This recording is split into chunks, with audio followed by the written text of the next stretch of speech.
بسم اللہ الرحمن الرحیم۔ السلام علیکم۔ عورت حیض کی حالت میں عبادت کیسے کرے؟ ماہ رمضان میں یا عام دنوں میں اسلام نے خواتین کو نماز اور روزہ سمیت کئی امور کی ممانعت کی ہے، لیکن بہت سی خواتین کم علمی کی وجہ سے ایسے اعمال بھی ترک کر دیتی ہیں جن کی شرعاً ممانعت نہیں کی گئی ہوتی۔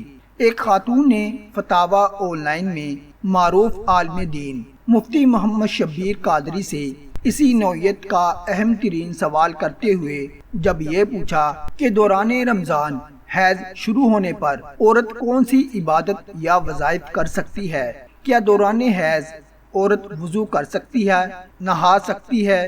میں جاب کرتی ہوں اور حیض کے ایام بعض اوقات 10 دنوں تک چلتے ہیں۔ اس دوران نہ نہانے کی وجہ سے بہت الجھن ہوتی ہے، تو مجھے کیا کرنا چاہیے؟ جس پر انہوں نے شرعی حوالوں سے بتایا کہ اگر بیماری یا صحت خراب ہونے کا اندیشہ نہ ہو تو خواتین ایام حیض میں نہا سکتی ہیں، شرعاً کوئی ممانعت نہیں ہے۔ تاہم یہ نہانا پاکی کے لیے نہیں ہوگا بلکہ صفائی ستھرائی کے لیے ہوگا۔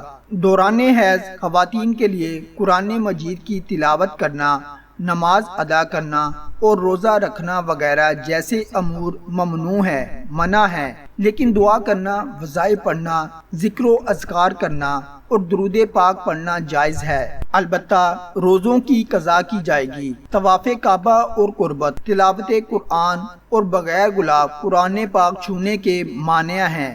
دعائیں پڑھنے، انہیں چھونے اور ان کو اٹھانے، اللہ کا ذکر کرنے، تسبیح پڑھنے، کلی کرنے، ہاتھ دھونے کے بعد کھانے پینے سے ممانعت نہیں۔ آستین کے ساتھ قرآن پاک چھونا منع نہیں۔ عورت کے حیض کی زیادہ مدت گزرنے پر اس کی قربت خون بند ہونے کے بعد مکروہ نہیں۔ اس لیے خواتین دوران حیض قرآنی دعائیں، احادیث میں مذکور دعائیں، وظائف اور درود پاک پڑھ سکتی ہیں۔ شریعت مطہرہ کی طرف سے حیض کے ایام میں نماز کے اوقات میں عورت کے ذمہ کسی قسم کی کوئی عبادت نہیں ہے۔